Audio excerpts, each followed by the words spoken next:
Councillor ఎన్నికల్లో vote వేసి ఆశీర్వదిస్తే అభివృద్ధి చేసి చూపుతానని 19వ వార్డు బీఆర్ఎస్ కౌన్సిలర్ అభ్యర్థి మడిపల్లి విక్రమ్ అన్నారు. సూర్యాపేట జిల్లా కేంద్రం 19వ వార్డులో ఇంటింటి ప్రచారంలో వారు పాల్గొన్నారు. ఈ సందర్భంగా మాట్లాడుతూ 19వ వార్డు ప్రజలందరూ కారు గుర్తుపై ఓటు వేసి అధిక మెజార్టీతో గెలిపించాలని అన్నారు. 2000 సంవత్సరం కౌన్సిలర్ గెలుపొంది ఎన్నో అభివృద్ధి కార్యక్రమాలు చేశానని, మరొకసారి వార్డు ప్రజలు గెలిపిస్తే వార్డు సమస్యలను ఉన్నతాధికారుల దృష్టికి తీసుకెళ్లి పరిష్కారం కోసం కృషి చేస్తానని అన్నారు. రోడ్డు నిర్మాణం, మురికి కాలువల నిర్మాణం లాంటి ఎన్నో మౌలిక సదుపాయాలు కల్పిస్తానని, ప్రభుత్వ పరంగా నిరుపేదలకు రావాల్సిన పథకాలను ఇప్పిస్తానని, ఈ వార్డు కోసం సంక్షేమ పథకాలు, మౌలిక వసతుల కోసం కృషి చేస్తానని హామీ ఇచ్చారు. 19వ వార్డు ప్రజలకు మరి నా యొక్క ప్రత్యేకమైనటువంటి కృతజ్ఞతలు తెలియజేసుకుంటున్నాను. అలాగే మరి బీఆర్ఎస్ పార్టీ 19వ వార్డు అభ్యర్థిగా మరి ఇక్కడ ప్రచారంలో భాగంగా మరి ఈరోజు భారీ ఎత్తున వార్డు ప్రజలతో ఇంటింటి ప్రచారం చేయడం జరుగుతుంది. మరి ఈ 19వ వార్డులో మరి గతంలో 12వ వార్డుగా ఉన్న నాడు 2000 సంవత్సరంలో మరి ఆ రోజు నేను ఈ ప్రాంతం నుంచి కౌన్సిలర్గా ఎన్నుకోబడిన వాడిని. ఈ ప్రాంతము, ఈ వార్డు, దీని యొక్క సమస్యలు కానీ ఇక్కడ ఉన్నటువంటి, నేను ఆ రోజు 2000 సంవత్సరంలో గెలిచిన నాడు మట్టి రోడ్డు తప్ప ఈ ప్రాంతంలో ఏమీ లేకుండే. అసంటి సందర్భంలో, అసంటి సమయంలో ఆ రోజు గెలిచిన నాడు, ఈ ప్రాంతంకి వచ్చిన నాడు మరి ప్రతి ఒక్క రోడ్డుని సీసీ రోడ్డుగా మార్చినాను, కాలువలు కట్టినాను. ఆ రోజు లో వోల్టేజ్ సమస్య ఉండే, ట్రాన్స్ఫార్మర్ చేసి, అలాగే నీటి ఎద్దడి చాలా భయంకరంగా ఉండేది. ఈ ప్రాంతం మెట్ట ప్రాంతము, ఇక్కడ అంతా రాళ్ళు ఉంటుండే, బోరు కూడా పడే పరిస్థితిలో లేదు. నీటి ఎద్దడి కూడా చాలా భయంకరంగా ఉండే.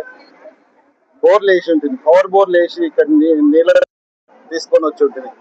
మరి ముఖ్యంగా ప్రతి రోడ్డు, ఈ భగత్ సింగ్ నగర్ లో ఉన్నటువంటి ప్రతి రోడ్డు సీసీ రోడ్డుగా మలిచినాను. వర్షం వస్తే మోకాళ్ళతో గుంటలు ఉంటుండేది, నీళ్ళు నిలబడుతూ ఉండేది. నేను వచ్చినాడు ఈ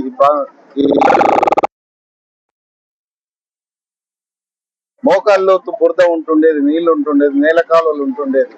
అసలు ప్రాంతాన్ని నేను అద్భుతంగా తీర్చిదిద్దిన. అది ఈ రోజు ఈ వార్డు ప్రజలు ప్రతి ఒక్క అంశాన్ని, ప్రతి ఒక్క విషయాన్ని గుర్తుపెట్టుకొని నన్ను స్వాగతిస్తున్న తీరు చూస్తుంటే నిజంగా నాకు ఎంతో సంతోషంగా ఉంది.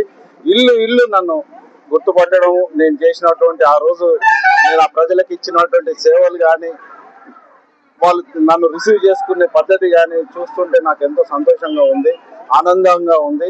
ప్రజలకు చేసిన సేవ ఎన్నడూ మర్చిపోలేదు. వాళ్ళు తిరిగి మరి నన్ను, వాళ్ళు కృతజ్ఞత భావంతో తిరిగి మరి ఈ రోజు నన్ను ఎన్నుకునే క్రమంలో వాళ్ళు ముందంజలో ఉంటారని నేను నమ్ముతున్నాను.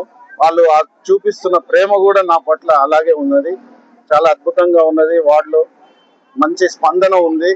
తప్పకుండా 19వ వార్డు ప్రజలు ఆశీర్వదిస్తారని నమ్మకంతో మరి రాబో కాలంలో మరి మిగిలినటువంటి సమస్యలు కానీ, ఈ ప్రాంత ప్రజలకు అందుబాటులో ఉండి సేవ చేసే భాగ్యం కానీ కలిగిస్తారని కోరుకుంటూ, మరి అలాగే మరి 19వ వార్డు బీఆర్ఎస్ పార్టీ అభ్యర్థిగా నన్ను పంపించినటువంటి మన శాసనసభ్యులు, గౌరవనీయులు, మాజీ మంత్రి వర్యులు